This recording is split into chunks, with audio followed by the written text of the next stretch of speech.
ధాన్యం కొనుగోళ్లు పౌర సరఫరాల శాఖలో అవినీతిపై సవాళ్లకు దిగారు కాంగ్రెస్ బీజేపీ నేతలు. మంత్రి ఉత్తమ్, యూ ట్యాక్స్ కేంద్రంగా జగ్గారెడ్డి, మహేశ్వర్ రెడ్డి మధ్య డైలాగ్ వార్ ఒకసారి చూద్దాం.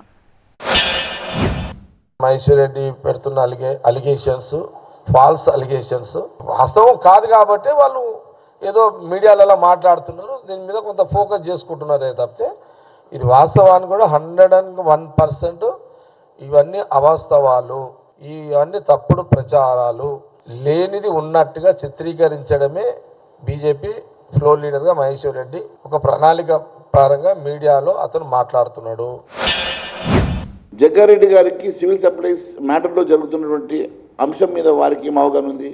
మీరు మంత్రిగా నేను చేసినటువంటి ఆరోపణలు, నేను సంధించినటువంటి ప్రశ్నలకు సమాధానం మీరు చెప్పాలి. మాతో ఆధారాలు ఉన్నాయి, నాతో లింకు డాక్యుమెంట్లు ఉన్నాయి. నేనేమంటానంటే ఉంటే మీకు ఇచ్చేయండి, మీడియాకి ఇచ్చేయండి. దానికి ఉత్తమ్ కుమార్ రెడ్డి డీజిల్ బొక్క ఎందుకు ఆడదాకొచ్చుడు? కాని పనికి డీజిల్ ఖరాబ్ ఎందుకు చేయాలి ఉత్తమ్ కుమార్ రెడ్డి? ఒక స్టేట్మెంట్ ఇవ్వాలి కాబట్టి స్టేట్మెంట్ ఇవ్వడం వలన సమస్య పరిష్కారం కాదు. సమస్య పరిష్కారం కావాలంటే నేను ఇచ్చినటువంటి ఆధార్తో సహా చేసినటువంటి ఆరోపణలు మీరు ఏ రకంగా రెక్టిఫై చేస్తారు, ఏ రకంగా సివిల్ సప్లైస్లో ఉన్నటువంటి అవినీతిని, సివిల్ సప్లైస్లో ఉన్నటువంటి అవకతవకల్ని ఏ రకంగా మీరు సరిదిద్దుతారో